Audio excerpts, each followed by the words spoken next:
Early this morning, I posted a video my daughter shot of me yesterday driving this little stick-shift Chevy S10 pickup truck.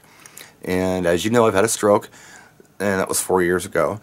I've been driving an automatic since my stroke, but I thought it would be fun to work out how to drive a stick with some new mobility that I have. I actually had the truck out a couple times last year, but it was by myself. I thought, yeah, let's bring my kid along on a country road and see how we do. So I posted the video, and a lot of the comments that came in were things like, well, why would you want to drive stick? Why don't you just drive automatic? It's a lot easier. Or, you know, they could probably equip that truck so it's easier for you to drive with your disability. Or, wow, you know what? What if something happens? You know, if you get in an accident, or maybe somebody else is at fault, even if they're at fault, maybe you'll have a problem. A lot of concern. And I understand that it's out of care.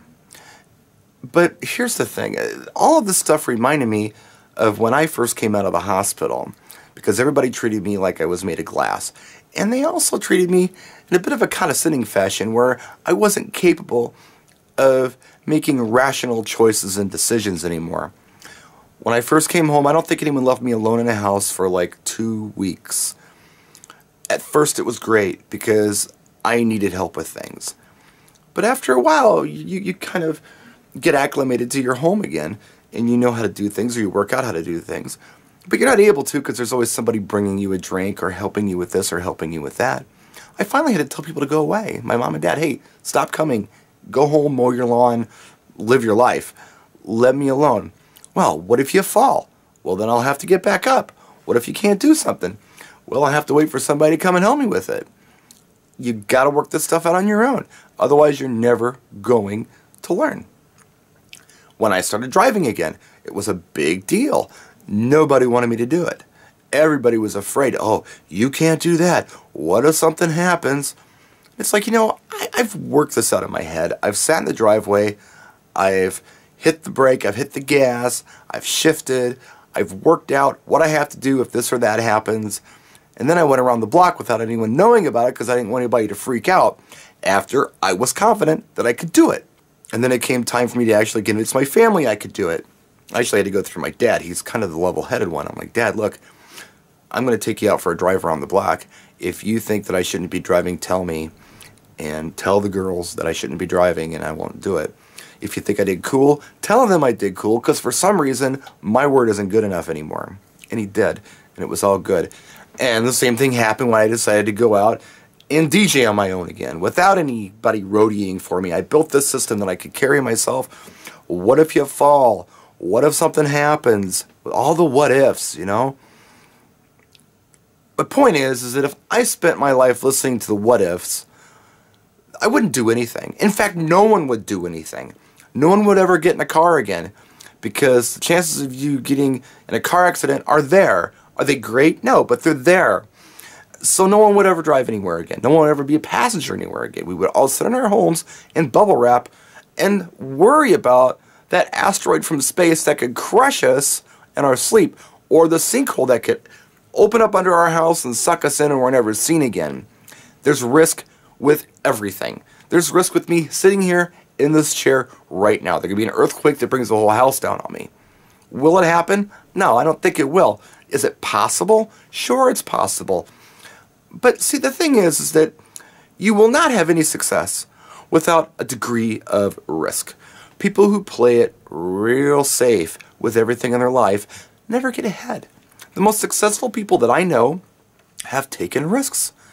And many of them, on their journey to success, have taken a risk and failed.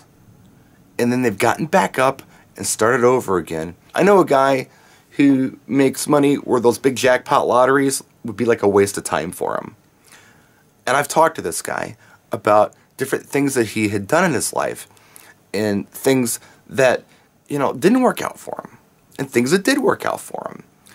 And we talked about this assessed risk thing because I told him about my mom. I remember a long time ago, I told my mom, you know, hey, I want to be a DJ full time. I don't know.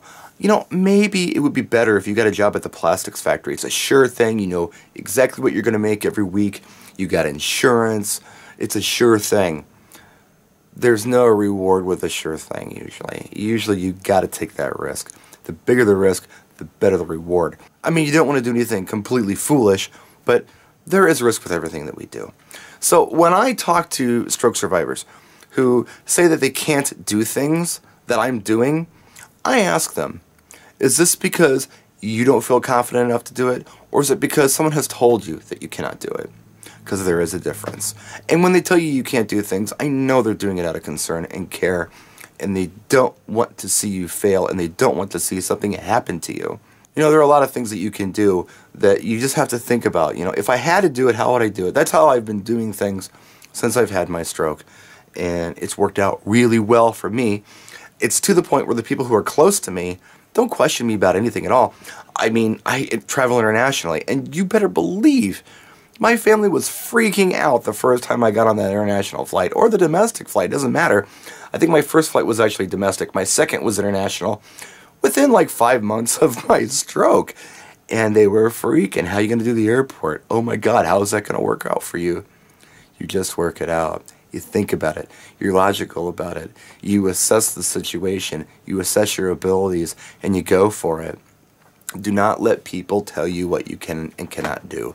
You need to be your own advocate, but you got to be nice to the people who are expressing concern, especially if they're close to you.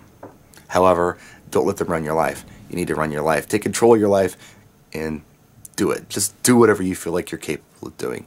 Because if you have somebody who tells you you can't do things enough, you're convinced you can't do them anymore. I've been in relationships like that where I've been told things that aren't true about me, but I heard them so many times, I started believing them about myself. I had to get away from that relationship before I realized, hey, she was just being a bitch. So, I mean, that's the kind of stuff that I've learned in my life. Those are my life experiences. I just want to share them with you. That's it. Take care of yourself. We'll see you soon.